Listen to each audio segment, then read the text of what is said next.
These are violent criminals, so they're not going to go down easy. ABC Tuesdays. Let's get this done. The Rookie is back. We have 2 new rookies starting today. Howdy. Being a cop is stressful 24/7. Every year on the job is different. And Training Day We have a serial killer at large. never ends. We need an ambulance! The Rookie. All new Tuesdays on ABC and stream on Hulu.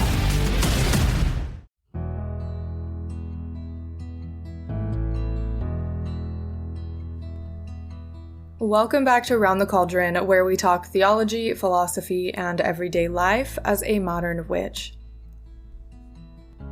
In today's age, it can be hard to imagine what a modern sacrifice would be. How do you define sacrifice? What about a devotional offering?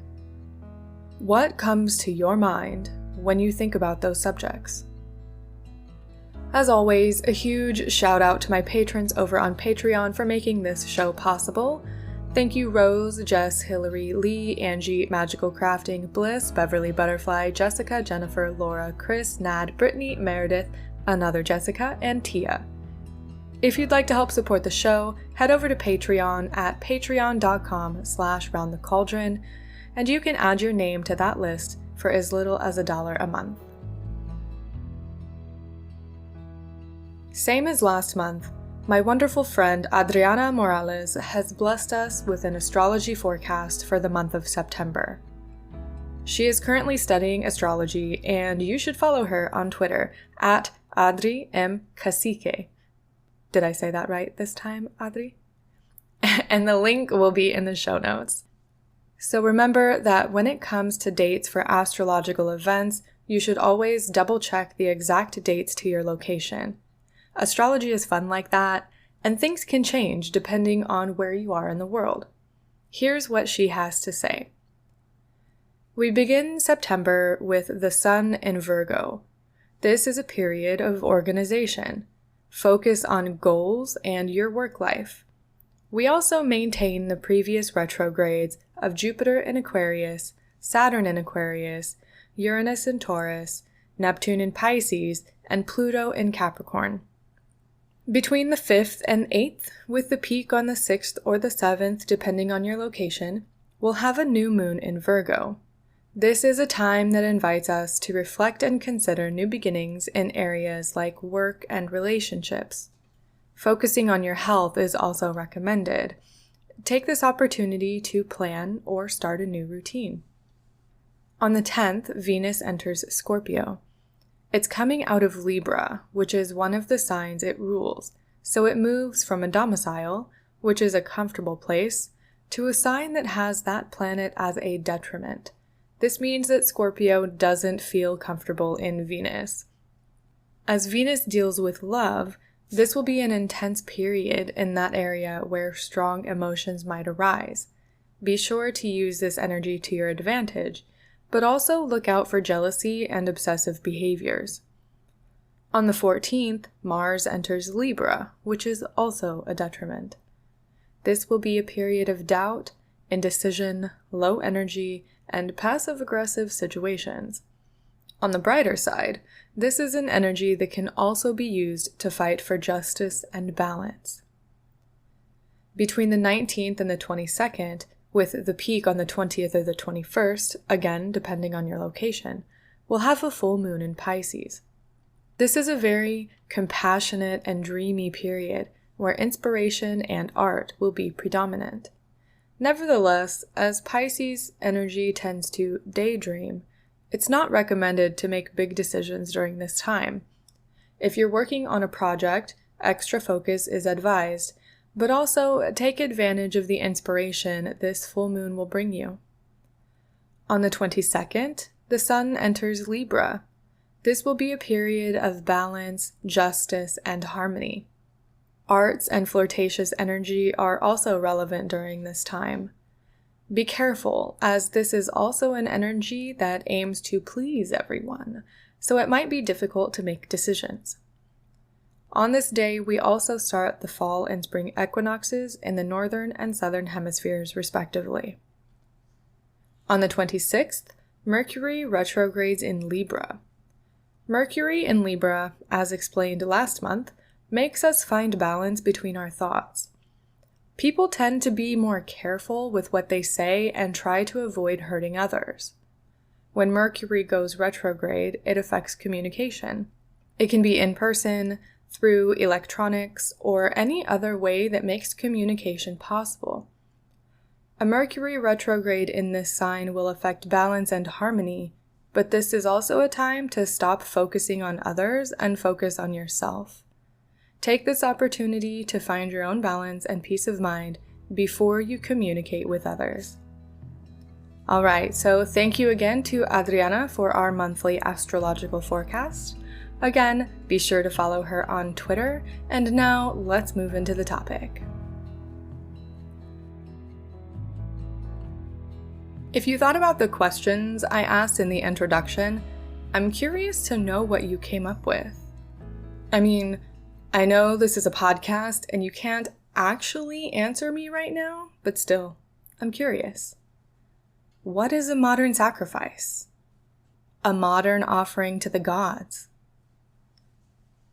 A modern act of devotion can look different for every practitioner and god alike. But even then, it's different for every spirit. I'm going to use the word spirit in place of the word god or gods throughout this episode because not everyone that makes offerings does it in the name of a deity. Spirit in this episode encompasses deities, ancestors, guides, and any other spiritual being you might work with. And this topic is one that was voted on by my patrons, and I'm actually really excited to talk about it. I just don't know how long this episode will be. I guess we'll just have to see how much I have to say. First, let's define a few terms, as always, so we're all on the same page. A spirit in this sense is, as I defined just a second ago, any spiritual or otherworldly being you may work with or give offerings to. This could be ancestors, guides, your higher self, or the gods, just to name a few. An offering is something given to the spirit either out of devotion or reciprocity, a give and take. You can think of it as a modern-day sacrifice without the death or killing of anyone or anything involved. On that note, a sacrifice is just something one gives up in the name of an offering to said spirits. Doing this in an act of devotion shows reverence for the spirit, a way to honor them and give thanks and be grateful for their presence in your life, whatever that may be. Giving an offering in reciprocity means a give and take. You give an offering in the hopes that the spirit gives you something in return. For example, when I was having issues with my Jeep, I petitioned Bridget for help and gave extra offerings on top of my devotional offerings in exchange for her help making sure everything worked the way it needed to. Lastly, let's define an act of service. There are two schools of thought for me on this. The first is that an act of service is some sort of charity work or service done for others in the name of the spirits you work with.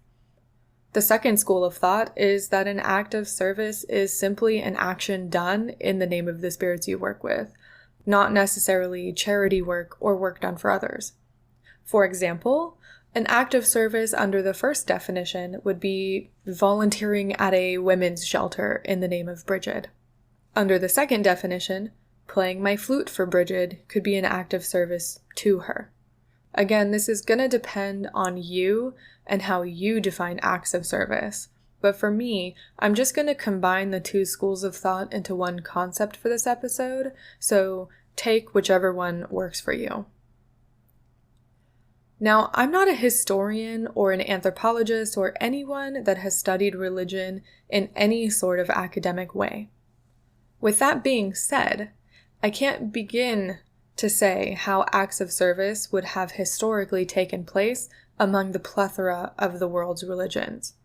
We do know that things like sacrifice and games and festivals were all held in honor of many gods over many pantheons, but I don't have the education or sources to talk about historical acts of service for multiple religious belief systems.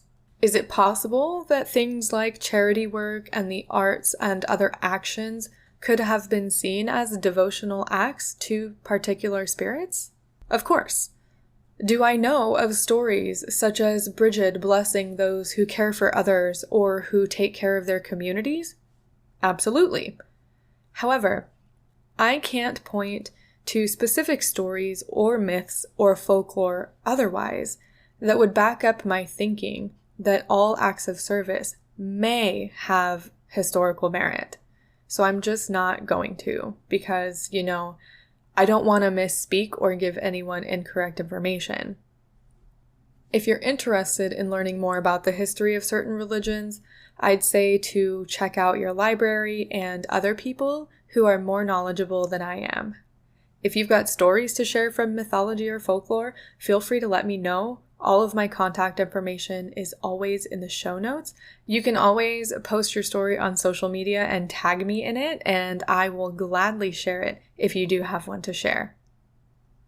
Anyway, I don't think we need to have a historical basis for acts of service as devotion, unless maybe you're a Reconstructionist, of course, but that's a bit different. And again, I'm not a Reconstructionist, so I can't speak to that particular way of doing things. In my opinion, the world could do with more acts of service as offerings than objects and food as offerings. It doesn't always work that way, though. For me, I tend to do better when I give food or drink or trinkets as offerings because it's honestly easier and less work, so to speak. It's easier to just light a candle or give a bit of butter or keep some water on the altar. It's also less of a sacrifice, and sometimes I just don't have much more to give of myself than to sacrifice a bit of milk or a bit of butter for the gods. And there's nothing wrong with only giving offerings like that, and I want to make sure I'm clear on that. This episode is not an attack on anyone's practice. I'm not, as Firelight has so eloquently put it in my previous episode, I am not the practice police. Your practice is your own.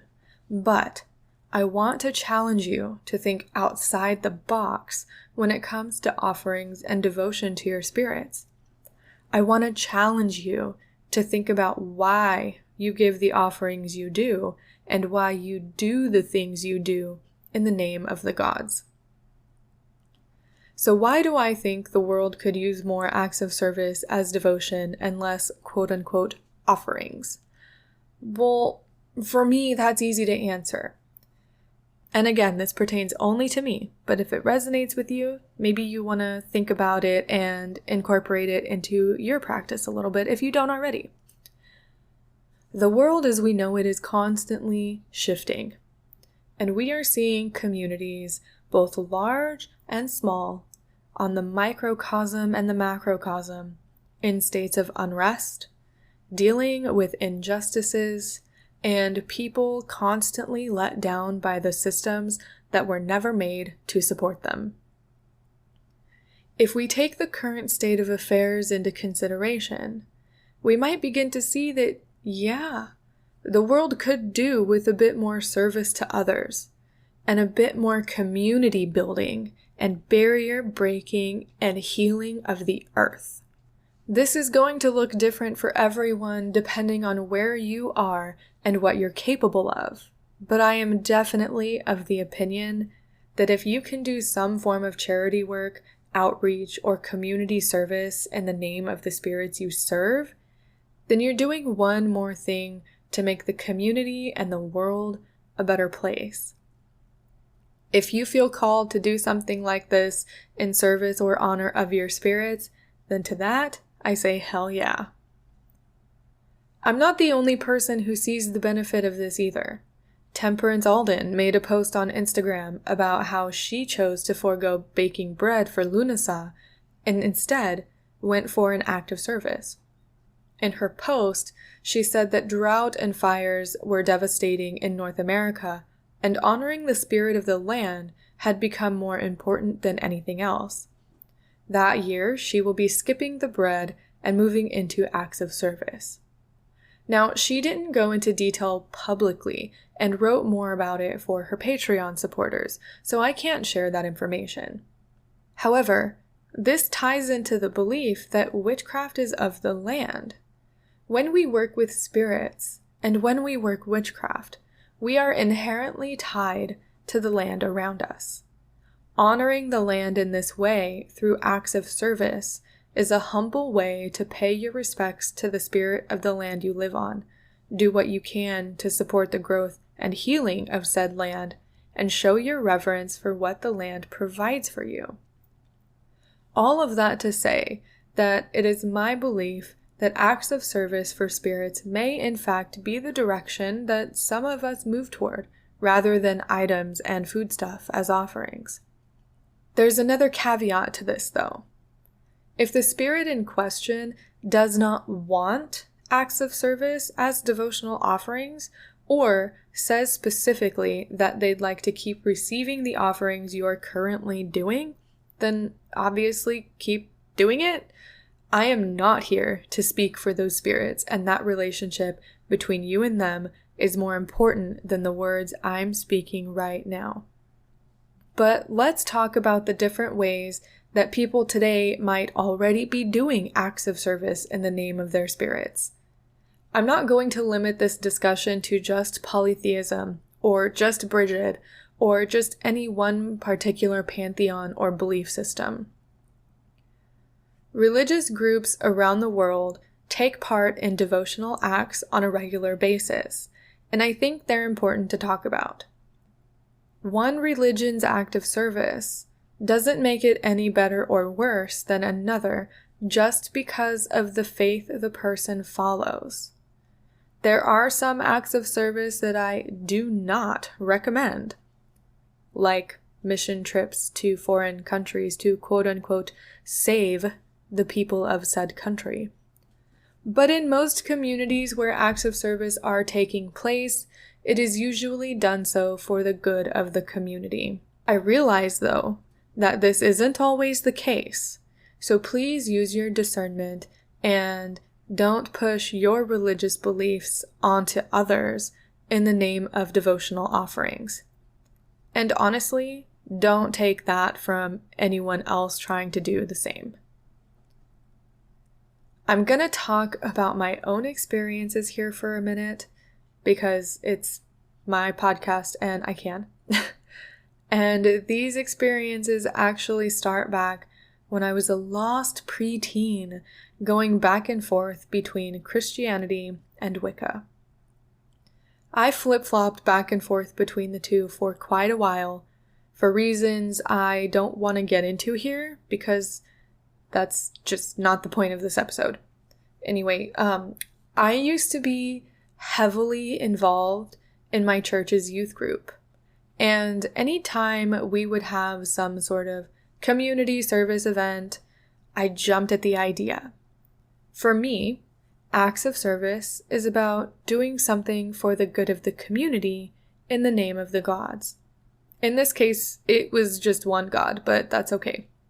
I can remember times where I woke up really early in the morning, grabbed a ride to the United States Marines office in my hometown. For anyone that is not from the US, the Marines is a branch of our armed forces. And I spent all day creating boxes of Christmas gifts for Toys for Tots. The fact that I was able to do this act of service for God and serve the community was such an unmatched feeling. I was doing good by bringing these children the chance to experience Christmas joy. There were no strings attached. There was no preaching or praying for the families, unless, of course, they asked us to. It was simply a devotional act for the community, God working through me for them. And this would happen for every major holiday, too. We handed out free dinners for families on Thanksgiving that couldn't afford them. We often volunteered at the soup kitchen or homeless shelter to serve the community. We looked at it as doing God's work, serving God through our actions. Now, while that's all through a Christian lens, I don't think it's any different when you switch gears or faiths to one of polytheistic devotion or paganism.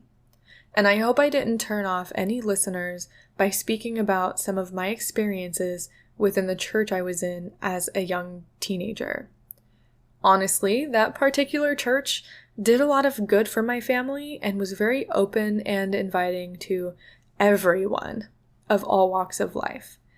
And I don't want to negate anyone's negative experiences with the church as an institution either. That all really isn't the point, though. My point is that I still see devotional acts and acts of service in that way.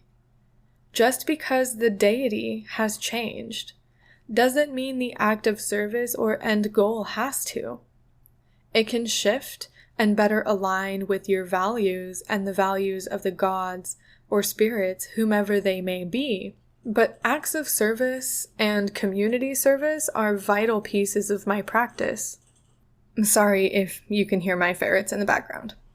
But for me today, especially right now in the middle of a pandemic, this looks like donating money to causes I care about and that are close to the domains of my gods. Spending time with community online to answer questions and learn from others. And even spending time with myself in introspection as service to the gods. And this isn't a new concept in the modern pagan world either. As I said before, how Temperance Alden spoke briefly about acts of service instead of baking bread, but even author Matt Aron wrote briefly about something he does in service to Hecate. In his tweet, he said every new moon, he tries to donate as an offering to a charity that is related to something sacred to Hecate and her name when he can. He alternates between dogs, women's shelters, homeless shelters, BIPOC youth, and LGBTQIA youth charities. Taking and not giving back creates imbalance. On another note, an act of service could simply be something you do for the gods. This doesn't have to be as deep or complex as community service. But if you have no physical offerings to give, an act of service might be the right thing for you to do. Do something that is sacred to your spirits, for your spirits. Sing, dance, create, garden, whatever it may be. All of those are perfectly fine offerings as long as it's something that spirit will accept. So briefly, let me run down a few examples and ideas of things you can do as acts of service for spirits. If you work closely with your ancestors, you could visit their graves and make sure their headstones are clean and clear of debris. You could pour fresh water as a libation over their grave. Creating an ancestor altar and tending it with things that your ancestors hold dear could be an act of service. Sing them their favorite songs. Bake your grandma's famous pie recipe and share it with your neighbors. Spend some time searching your genealogy and learning more about the people that came before you. Donate to charities that would be sacred to your deities.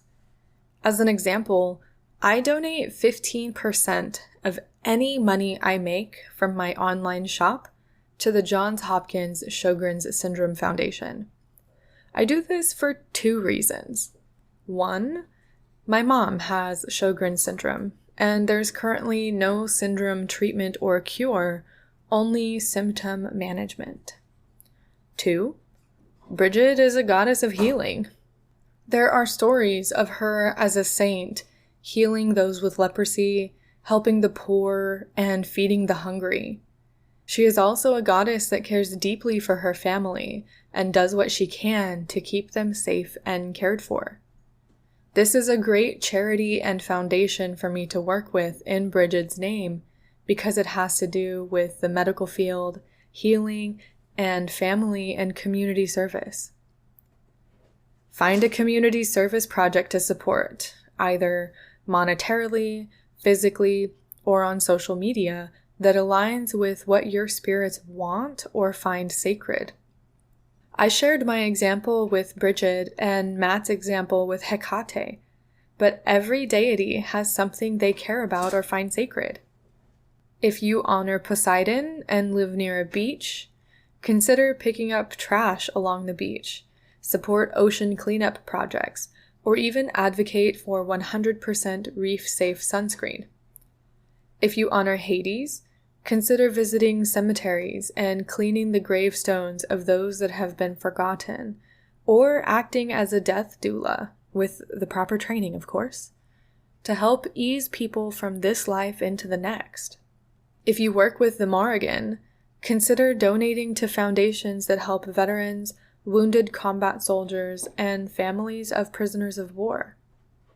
Likewise, if you work with any deity from another culture, consider learning their language and their history as a devotional act. For example, since I primarily work with Irish deities, I'm trying to learn the Irish language. I also do what I can to learn about Irish history and culture from Irish sources. It isn't something that is always necessary to work with them, but it shows that I care about the living culture of the land they come from, and that is extremely important to me. As witches, we also work closely with the land around us. Every place has a spirit that looks after it, a guardian, if you will. This can be true for your home and your car, but it is especially true for the land you live on. Cultivate a relationship with those spirits by tending that land. Plant native herbs, shrubs, and trees, and look after it in any way you can. Do what you can to not poison the ground with litter or other debris that isn't biodegradable. And yes, that includes salt. In the wider sphere, go to a natural place in your area and pick up trash from parks, rivers, and lakes. Keep the land clean and unpolluted. If you don't want to look at community service and acts of service in that respect, you can always create things for your spirits and give those to them. Kellyanne Maddox spoke in one of her videos about how she often writes poetry for hell, and instead of sharing it with the world, she does what she calls committing it to the cauldron. The offering goes to hell in the smoke, the creation made specifically for that deity and no one else. I do something similar with the poetry I write for Bridget. I also play the flute as a devotional act to her, practicing and getting better to connect with and honor Bridget of the Bards. I think the only limit to acts of service in a modern sense is your relationship with the spirit in question and what you have access to.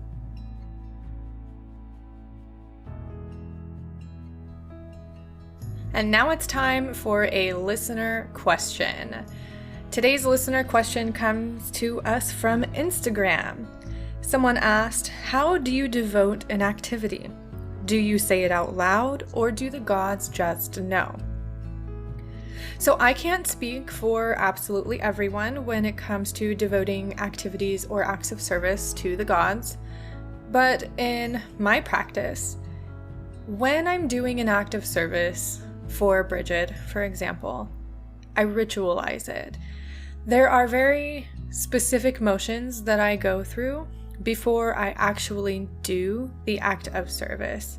Now, this is going to depend on the context of the act of service. For example, if I'm donating money to a charity, it doesn't usually involve that many steps. I just speak with Bridget and say a prayer, basically saying, Bridget, I'm donating this money in your honor, in your service to,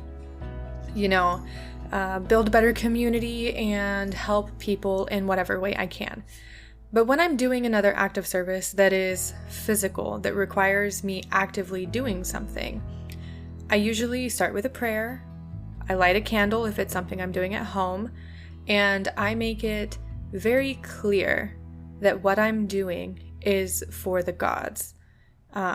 and it's about a different kind of headspace. So for example, when I play the flute and I'm just practicing, I usually I go through my warm-up, I practice a couple of tunes, I do my scales, and I really focus attention on making sure that I'm reading the notes properly, making sure that my pitch and my embouchure are adequate for what I'm trying to do.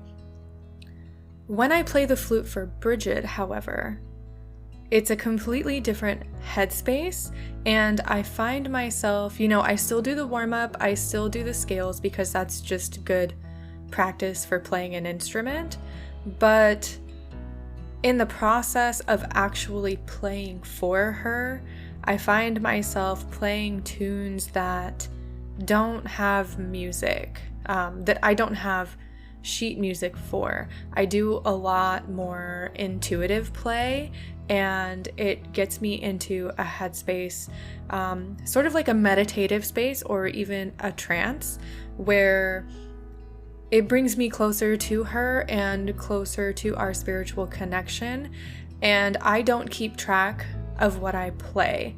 I don't try to write down the notes, I don't try to write down the song, I just let it flow through me to her and give it to her, basically.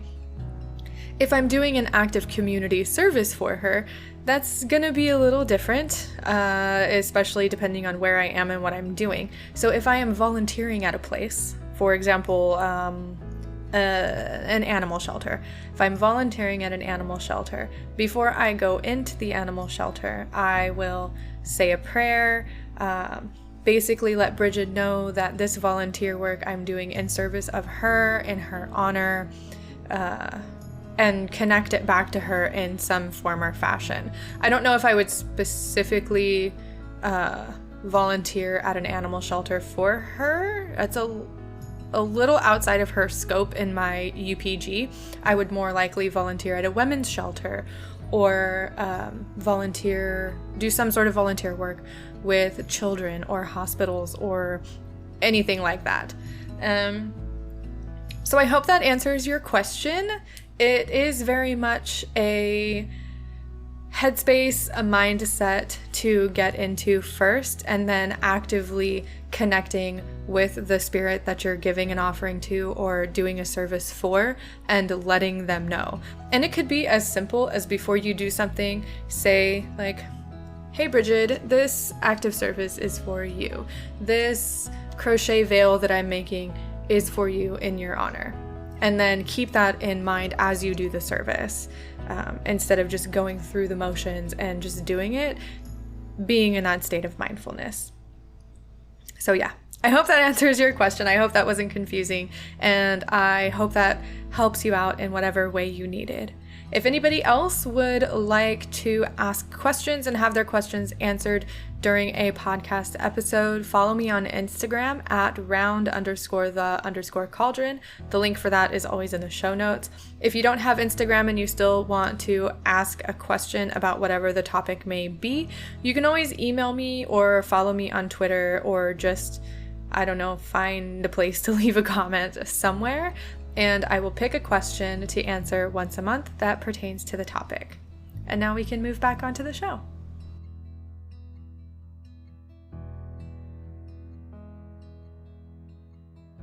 There are times when an active service might be your only available option for a devotional offering, and that's okay. There has been this really odd trend and hashtag going around on TikTok about witch talk, the witchcraft side of TikTok, hating poor people. Now, I know it's TikTok, but hear me out, because this then gains traction everywhere else, and then you have a bunch of new witches who start internalizing this nonsense. This idea comes from the fact that what we see online when it comes to offerings, altars, and tools tends to be very aesthetically pleasing and expensive. People will drop hundreds of dollars on crystals because that's what you're quote-unquote supposed to do, right? Sarcasm, if you can't tell. People will say that you absolutely have to give a specific type of offering to a deity or spirit, and anything other than that one thing is considered less than. However, that's bullshit, and I'm not going to stand for it. We don't perpetuate those ideas here, and we certainly don't keep people out because they don't have the money to buy fancy tools or the food security to sacrifice part of their food as an offering.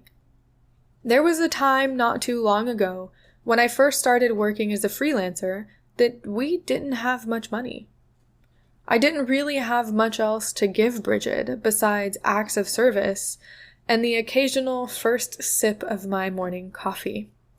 And come on, all you coffee drinkers out there know how much of a sacrifice it is to give up your first sip of that magical bean water to someone else. In my opinion, if you're going to be devoted to or working with the gods or other spirits in any capacity, an act of service is a perfectly valid offering as long as that spirit says it's okay. Did I create a specific veil for me to wear in honor of Bridget? Yes, I did. The act of creating the veil was a devotional act. The act of wearing the veil, when necessary, is also a devotional act. Both of these are perfectly okay for my relationship with Bridget.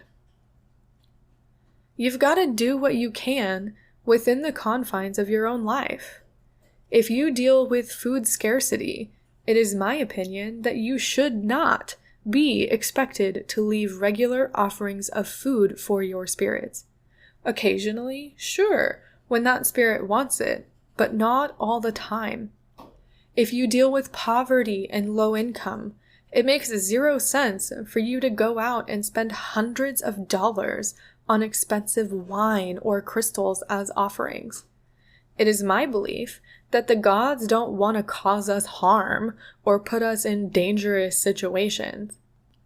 Giving your last bit of food or money to the gods can definitely do that. And I believe they are understanding enough of our human condition to ask for or require something else. That doesn't mean that what they ask for as an alternative will be easy for us to do. But when working with spirits, we should be prepared and know them so that things don't come as a surprise for us. I think that's really all I have to say on this topic. I figured it would be a shorter episode because I don't have a lot of historical information to point to, and I don't think acts of service as devotional offerings is like a controversial subject or one that requires a lot of explaining. I think acts of service as devotional offerings is perfectly valid, and sometimes it could be the preferred method to honor the gods or spirits you work with. Maybe one day I'll revisit the subject when I have more historical religious information or something else to say. But for now, let's have a look at our tarot card for the month of September.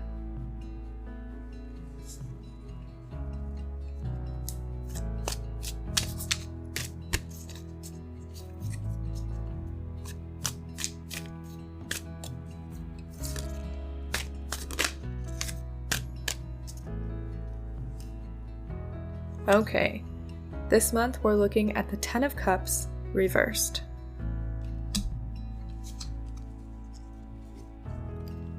So this month, think about how you're aligned in your relationships. Is there some sort of disharmony going on? Could communication be better? Is someone hiding feelings that maybe they shouldn't be? Think about your relationships and what they mean to you. Thank you so much for listening to this episode. I hope it brought a new perspective to your offerings and devotions to the gods and spirits you serve and honor. I hope it gave you some ideas for ways to incorporate acts of service into your devotional life. And I hope, as always, that it made sense. Before we go, I just want to leave you with this. Don't let the conventional thinking of offerings limit you to only giving physical, tangible objects to your spirits. They can and will work through you if you let them. Love for them. Work for them. Be of service to the community for them. Take care of each other for them. Honor what is sacred for them. And when you serve with devotion, keep them in your day whenever you can. I'll talk to you soon.